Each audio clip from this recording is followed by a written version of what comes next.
ஆனால் ஒன்றை மட்டும் கூறிக்கொள்ள ஆசைப்படுகிறேன்.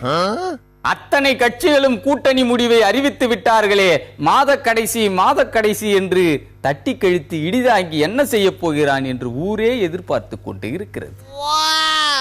ஆனால் அதற்காகவெல்லாம் கவலைப்பட மாட்டான் இந்த ராஜதந்திரி.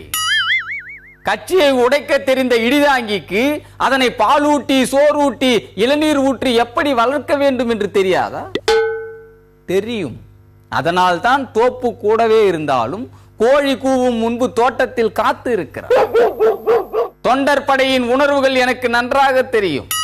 அது மட்டுமல்ல, மாற்று கட்சி தொண்டர்களின் உணர்வுகள் கூட எனக்கு நன்றாக தெரியும். எனது கட்சியில் தொண்டர்களை விட தலைவர்கள் அதிகம். அதனால் தான் எனது எண்ண ஓட்டத்தில் எல்லாம் எண்ணம் எத்தனை என்ற கணக்கு தாறுமாறாக காத்து கிடக்கிறது. சிலர் என்னை பார்த்து ஏளனம் செய்யலாம், எகத்தாளம் பேசலாம். அதை பற்றி எல்லாம் கவலைப்பட்டால் அரசியல் செய்ய முடியுமா? இல்லை, தோப்பை நீர் ஊற்றி வளர்க்கத்தான் முடியுமா? முடியாது. நேவர். கூட்டாஞ்சோறு சாப்பிடும் போது தொட்டுக்கொள்ள ஊறுகாய் வைக்க வேண்டும் என்றால் ஒரு கிண்ணம் வேண்டும்.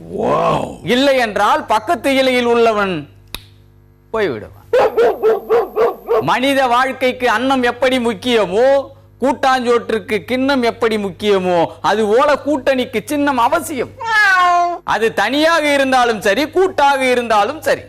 மதியாதார் தலைவாசல் மிதிக்க கூடாது என்ற பெரியவர்களின் வாக்கியம் உச்சி மண்டையில் நச்சென்று பதிய வேண்டும் என்பதற்காக 3ஆம் கிளாஸை 3 ஆண்டுகள் படித்தவன் இவன். என்னை பார்த்து சொல்லுகிறார்கள், நீங்கள் தனியாக நிற்க வேண்டியதுதானே என்று. எனது பகல் கனவு மட்டுமல்ல, உங்களது மதிய கனவும் ஒருபோதும் நனவாகாது என்று கூறி தனியாக நிற்க வைத்து தள்ளாட்டத்தை பார்க்க துடிக்கும் எதிரிகளுக்கு எச்சரிக்கை விடுத்து விடைபெறுகிறேன். நன்றி, வணக்கம்.